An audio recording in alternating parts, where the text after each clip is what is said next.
तो फ्रेंड्स, मेरा नाम वासुदेव शुक्ला है। आज क्लास 10th की मैथ की बुक है, चैप्टर 5 अर्थमेटिक प्रोग्रेशन की एक्सरसाइज 5.2 का पार्ट 3 स्टार्ट करेंगे। तो वीडियो शुरू करते हैं। तो ये 13 question, how many 3 digit numbers are divisible by 7, यानी कि 3 अंक वाले वो कितने मैक्सिमम नंबर्स हैं जो 7 से डिविजिबल हैं। तो देखिए, हमें उतने नंबर्स बताने हैं, यानी टोटल नंबर्स हम बताने हैं कि 7 से कितने डिविजिबल होंगे। तो इसका मतलब ये तो नहीं कि इसको हम गिनते रहें या गिनते बैठते रहें। तो हमें क्या करना है, ए एन के फॉर्मूले से, यानी एन टर्म वाले फॉर्मूले से निकालना है कि टोटल जो नंबर्स हैं 3 डिजिट वाले वो 7 से डिविजिबल हैं। तो यहाँ पे निकालने का तरीका क्या है, आप सबसे स्मॉलेस्ट नंबर जानते हैं 3 डिजिट का 100, और ग्रेटेस्ट होता है 999। तो आप क्या करेंगे, सबसे पहले 100 को 7 से करेंगे डिवाइड। तो 7 1 जा 7, 3 और फिर 0 ले लेंगे यहाँ पे, फिर 7 4 जा 28, फिर रिमाइंडर आएगा 2। और यहाँ पर देखिए कुछ इस प्रकार आ गया है। तो हमें क्या करना है कि 100 से नीचे तो फिर 2 डिजिट की हो जाएगी, 100 से ऊपर वाली होंगी सारे 3 डिजिट की। तो हम क्या करेंगे, 100 को हम क्या ऐड करें जिससे वो पूरी तरह 7 से डिविजिबल हो जाए। तो यहाँ पे हम क्या करेंगे कि 7 को पहले हम 2 से सब्ट्रैक्ट कर देंगे। तो जब 7 को 2 से सब्ट्रैक्ट करोगे तो 5 आएगा, और 5 को 100 से प्लस कर दोगे। तो ये ट्रिक है। तो जब आप 100 से 5 प्लस करोगे तो आपका आ जाएगा 105। तो 105 एक ऐसी संख्या है जो 7 से डिविजिबल है और सबसे स्मॉलेस्ट है। तो पहले हमने क्या किया, पहले डिवाइड किया 7 से, फिर रिमाइंडर को घटा दिया डिवाइडर से, और फिर उसी को हमने ऐड कर दिया, और इसके बाद यहाँ पे 105 आ गया है। तो सबसे एपी में 105 सबसे छोटी है, यानी कॉमा इसमें 7 ऐड करते जाएंगे, यानी कि 1112। तो ऐसी बहुत सारी यहाँ पे संख्या हो जाएंगी, 119। तो ये वो संख्या है जो 7 से डिविजिबल है, एंड सो ऑन। अब देखिए 999 क्या 7 से पूरी तरह डिविजिबल है? तो यहाँ देख लेते हैं। तो यहाँ पर 7 से डिवाइड करेंगे तो 7 1 जा 7, 2 9 7 4 जा 28, फिर 1 और ये 9, और 7 2 जा 14।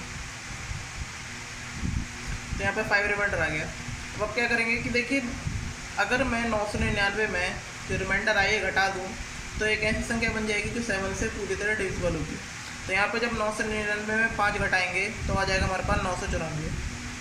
तो एक ग्रेटेस्ट 3 डिजिट की नंबर होगी जो 7 से डिविजिबल होगी। तो यहाँ पे ये पूरी तरीके से एपी आ गई है। तो यहाँ पे हम क्या करेंगे, सब फाइंड आउट कर लेंगे जितने भी वेरिएबल्स हैं। तो यहाँ पे ए जो है फर्स्ट टर्म वो हमारा 105 है, और जो डी है वो तो हमें पता ही है 7 है, और ए एन यानी लास्ट टर्म 994, और हमें एन निकालना है। तो यहाँ पे फॉर्मूला लगा देंगे। तो A N equal to A plus N minus 1 into D, और यहाँ पर ए एन की जो वैल्यू है वो है हमारी 994, और इक्वल टू ए की वैल्यू है 105 प्लस एन माइनस 1, डी की वैल्यू है 7, और 105 को हम क्या करेंगे, सब्ट्रैक्ट कर देंगे 994 से, इक्वल 9 माइनस 1 इंटू 7, और ये इसको हम घटा देंगे तो ये 9 आ जाएगा, और 8 और ये 889 इक्वल टू n माइनस 1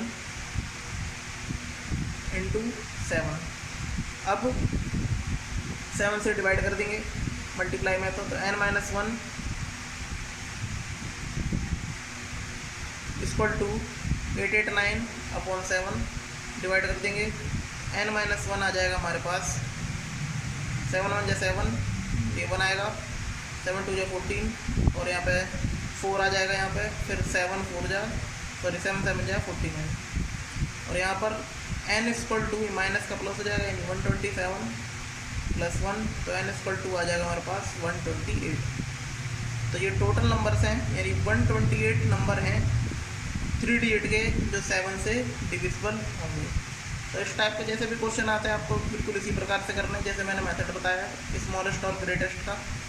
और यहाँ पे जरूरी नहीं कि 3 डिजिट कह सकता है, 4 डिजिट भी कह सकता है, 5 डिजिट भी कह सकता है, डिपेंड करेगा क्वेश्चन कैसा है। और यहाँ पर डिविजिबल 7 या जैसे इसमें 7 है, 3, 4, 5, 6 जो भी है वो कोई भी क्वेश्चन में दे सकता है, लेकिन फॉर्मेट यही रहेगा कि यहाँ पर बस संख्याएँ बदल जाएंगी और यहाँ पर कुछ भी चेंज नहीं होगा। तो जैसा भी क्वेश्चन आए आपको ऐसे ही क्वेश्चन करना है, और ये एग्ज़ाम के पॉइंट ऑफ व्यू से बहुत ही ज़्यादा इम्पोर्टेंट भी है। तो ये है 15 question. For what value of n are the n term of 2 APs 63, 65, 67 and जो दूसरी वाली AP है उसका 3, 10, 17 इक्वल। तो यहाँ पे देखिए 2 AP दे रखी हैं और जो उनका n टर्म होगा वो ये नंबर ऑफ टर्म्स हैं वो उनके इक्वल हैं। तो इसका मतलब लेट यहाँ पे AN1 और AN2 वो बराबर है आपके AN के, यानी कि यहाँ पे जो उनके नंबर ऑफ टर्म्स हैं यानी कि N1 equal to N2 equal to आपके N है। तो इसका मतलब यहाँ पे हम मान लेंगे यानी कि first term of AP first, तो AP फर्स्ट का जो फर्स्ट टर्म है वो है 63 और common difference of AP first ये होगा आपका 65 में से जाएंगे 63 तो ये बचेगा 2, और ऐसे ही फर्स्ट टर्म ऑफ AP2 वो है आपका 3 और common difference of AP2 is ये है हमारा 10 में से 3 माइनस कर देंगे 7, तो यहाँ पे हमें पता चल गया है। अब यहाँ पर अकॉर्डिंग टू क्वेश्चन तो यहाँ पे AN1 इक्वल टू है AN2 के। तो यहाँ पर हम क्या करेंगे, इनको ओपन कर लेंगे यानी कि A1 plus N1 minus into D1 equal to A2 plus N2 minus 1 D2। तो यहाँ पे सारी वैल्यू पुट कर देंगे, N1 N2 N वैल्यू धर लेंगे, A1 A2 D1 D2 को कर देंगे। तो A1 की वैल्यू है वो है हमारी first term of AP first, ये है 63 और ये N माइनस 1 हो जाएगा। D1 की वैल्यू है 2 और A2 की जो वैल्यू है वो 3 प्लस ये N2 N हो जाएगा ये माइनस 1 और जो D2 की वैल्यू है वो है 7। तो यहाँ पे देखिए अगर हम बात करें तो यहाँ पर जितने भी टर्म्स हैं वो हम इसको सॉल्व कर लेते हैं। तो 2n ये हो जाएगा माइनस का 2 इक्वल टू 3 अंदर मल्टीप्लाई कर दी प्लस ये हो जाएगा 7n माइनस 7। तो यहाँ पे 63 में से 2 गए तो ये बचेंगे 61 plus 2n equal to minus 7 में से 3 जाएंगे माइनस का 4 प्लस 7n और इसी प्रकार ये हो जाएंगे आपके। अब यहाँ पे माइनस का 4 है ये हो जाएगा यहाँ पे प्लस का 4 यानी 61 प्लस 4 इक्वल टू और जो 7n है ये प्लस का 2n इक्वल जाके माइनस का हो जाएगा यानी 7n माइनस का 2n। तो 61 plus 4 equal to 7n minus 2n हो जाएगा 65 इक्वल टू 5n और ये n इक्वल टू 65 अपॉन 5 ये मल्टीप्लाई में डिवाइड हो गया। तो ये हो जाएगा n equal to 13 times cut जाएगा ये यानी कि 13 पंजे 65 n इक्वल टू 13 यानी कि 13 टर्म वो टर्म है जहाँ पे दोनों APs क्या हैं इक्वल हैं। तो इससे रिलेटेड ऐसे ही टाइप के बहुत क्वेश्चन मिल जाएंगे तो वो क्वेश्चन आपको करने हैं और यहाँ पर डिजिट बदल देगा या थोड़ी बहुत सी कंडीशन बदल देगा, बाकी क्वेश्चन का फॉर्मेट बिल्कुल ऐसे ही रहेगा। तो ये है 18 क्वेश्चन। तो ये भी बहुत इंपॉर्टेंट क्वेश्चन है, इस टाइप के बताते हैं। तो ये है the sum of 4th and 8th terms of an A P is 24, यानी कि 4th और 8th टर्म का जो सम है ए पी का वो है 24, और 6th and 10th term is 44, और जो छठवां और 10वां टर्म है उसका सम है 44। तो find the 3 terms of the A P, यानी कि हमें 3 टर्म निकालने हैं स्टार्टिंग के। देखिए जो यहाँ पे हिंट दे रखा है उससे हम क्वेश्चन समझेंगे कि क्वेश्चन में क्या कह रहा है। तो यहाँ पे 4th और 8th टर्म का जो सम है वो 24 के इक्वल है। तो यहाँ पे हम लिख लेते हैं sum of 4th and 8th terms equal to 24, यानी कि A4 plus A8 equal to 24, और यहाँ पर A4 है तो मैं कहता हूँ और बार घटा के लिखते हैं, यानी कि A प्लस 3D प्लस, और ये 8 है तो A प्लस 7D, ये घटा के लिखते हैं, इक्वल टू 24। तो यहाँ पर हम क्या करेंगे, A 2A हो जाएगा, 7D 3D, ये हो जाएंगे 10D इक्वल टू 24। और देखिए ये इस प्रकार आ गई है फर्स्ट इक्वेशन। तो ये फर्स्ट इक्वेशन यहाँ पे आ गई है। अब second, sum of 6th and 10th terms equal to हमारा 44, यानी कि A6 प्लस A10th टर्म जो है वो 44 के इक्वल है, यानी A प्लस 5D, और ये हो जाएगा A10 का A plus 9D equal to 44, A 2A 9D और 5D ये हो गए 14D इक्वल टू 44। अब यहाँ पर इसे मान लेंगे सेकंड। तो देखिए इस प्रकार ये इक्वेशन आ गई है। तो यहाँ पे हम क्या करेंगे, एलिमिनेशन मेथड यूज़ करेंगे, यानी कि फ्रॉम, देखिए इन इक्वेशन को आप छोटा भी कर सकते हैं और रिड्यूस भी कर सकते हैं, यानी इसको 2 से डिवाइड कर सकते हैं तो इसको भी 2 से डिवाइड कर लेंगे। तो मर्जी आपकी कर भी सकते हैं, नहीं भी कर सकते, क्योंकि इसलिए करते हैं ताकि कैलकुलेशन में आसानी हो, लेकिन इतनी तो कैलकुलेशन हमें आती है। From equation first and second applying elimination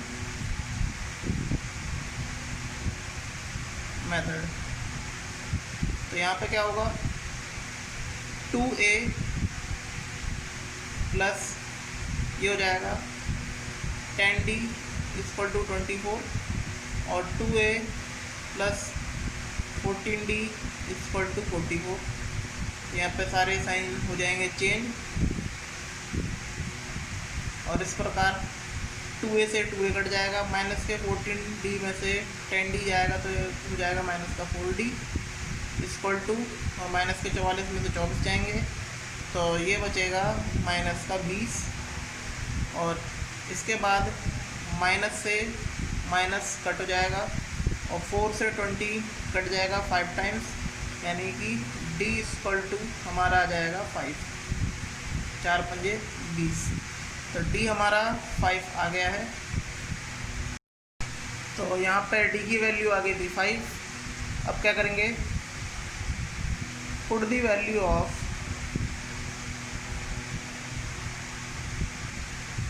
D in equation first, यानी फर्स्ट में पुट कर लेंगे।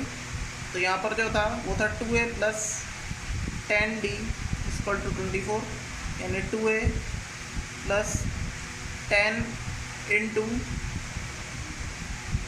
5 10D था इक्वल टू 24, और 2A प्लस ये हो जाएगा 50 इक्वल टू 24, और ये 2A इक्वल टू 24, ये प्लस का 50 है, ये माइनस का 50 हो जाएगा इक्वल जाके।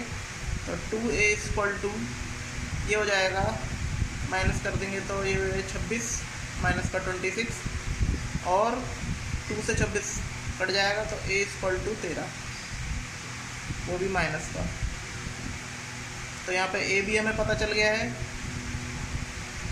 और डी भी पता चल गया, तो हम शुरू की 3 टर्म निकाल भी सकते हैं। यहाँ पे a1 a के बराबर, तो हम a2 से स्टार्ट करेंगे। तो a2 इक्वल टू एक हटा के लिखते हैं a प्लस 1d या d। तो a हमारा है -13 और d है हमारा 5, और इस प्रकार जो वैल्यू होगी वो निकलेगी -8। 13 में से 5 गए तो माइनस की संख्या बढ़ी है। a3 a प्लस 2d, तो यहाँ पर a की वैल्यू है -13 प्लस 2 इंटू 5, यानी कि -13 प्लस 2 इंटू 5 हमारा 10, और ये हो जाएगा -3। और a4 a प्लस 3d, और ये होगा हमारा इक्वल -13 प्लस 3 इंटू डी की वैल्यू है 5, -13 प्लस 5 3 या 15, और ये सब्ट्रैक्ट करोगे तो आएगा 2। 15 में से 13 गया था। तो यहाँ पर देखिए 3 जो टर्म थी स्टार्टिंग की वो आ गई हैं, -8 -3 और 2। और इस प्रकार जैसे भी क्वेश्चन आते हैं वो आप खुद करेंगे। जरूरी नहीं कि ऐसी है, वो बोल सकता है कि 10th टर्म या 20 टर्म का जो सम है वो कुछ भी हो सकता है, या 15 या 30 टर्म का। तो जैसे भी क्वेश्चन में देगा आपको इसी फॉर्मेट से क्वेश्चन करना है। तो नेक्स्ट क्वेश्चन है 19, और ये जो क्वेश्चन है वर्ड प्रॉब्लम की तरह है, लेकिन है API बेस का। तो यहाँ पे क्वेश्चन में कह रहा है सुधा राव स्टार्टेड वर्क इन 1995, यानी कि सुधा राव जो जॉब है या काम है वो 1995 को स्टार्ट करती है, एट एन एनुअल सैलरी, यानी सालाना इनकम के लिए, ऑफ ₹5000। तो 5000 रुपये से स्टार्ट होती है उसकी सैलरी 1995 में, and received an increment of ₹200 each year, यानी हर साल उसकी 200 रुपये बढ़ती जाती है salary. In which year did his income reach ₹7000, यानी 7000 जो रुपये हैं वो कब उसकी सैलरी पहुंचेगी, यानी कौन से साल में पहुंचेगी। तो यहाँ पे आपको एक सबसे पहले AP बनानी होगी, और यहाँ पे देखिए 7000 दे रखे हैं रुपए, कब पहुँचेगी, इसका मतलब हमें नंबर ऑफ टर्म बताना है, यानी वो एक ऐसे मान लीजिए कि वो ईयर्स ही हैं कि कितने साल में पहुँचेगी। तो जैसे जैसे क्वेश्चन में कह रहे हैं वैसे वैसे कर लेते हैं। तो यहाँ पे एनुअल सैलरी ऑफ सुधा राव, तो वो है कितनी,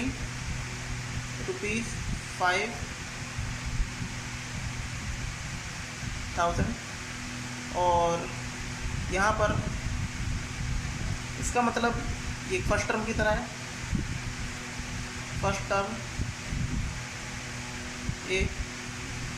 ये हमारे बिल्कुल ₹5000, ये ऊपर हमारा फर्स्ट टर्म ही है। और इंक्रीमेंट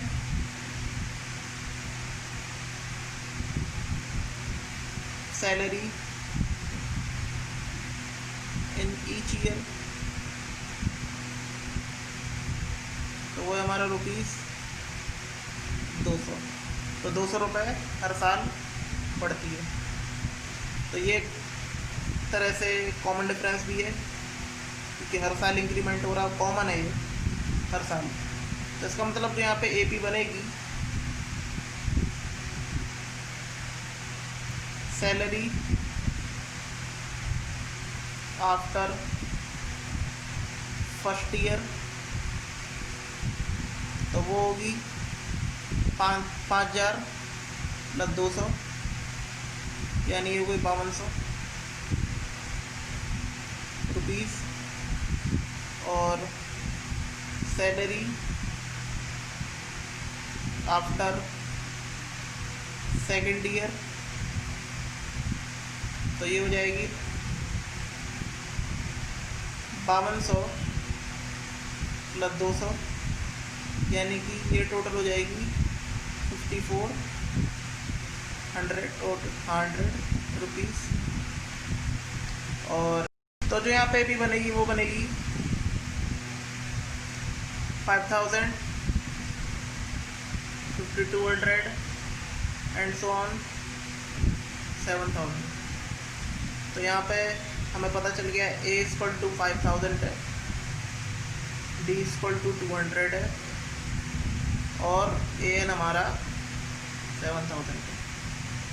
तो यहाँ पर AN का फॉर्मूला लगा देंगे A plus n minus 1 into D. तो यहाँ पे n की वैल्यू है 7000 इक्वल टू A की वैल्यू है 5000 प्लस n माइनस 1, डी की वैल्यू जो है वो है 200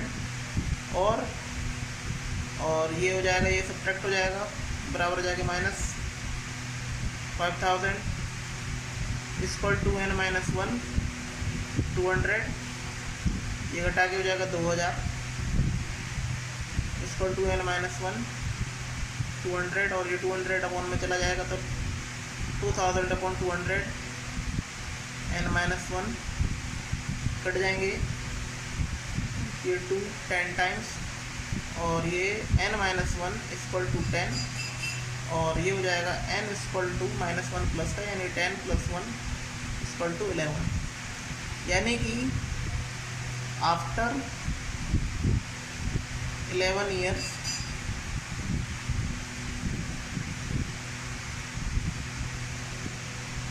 the salary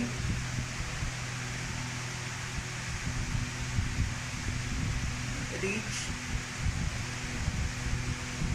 यानी जो उसकी सैलरी है वो पहुंचेगी 7000 तक।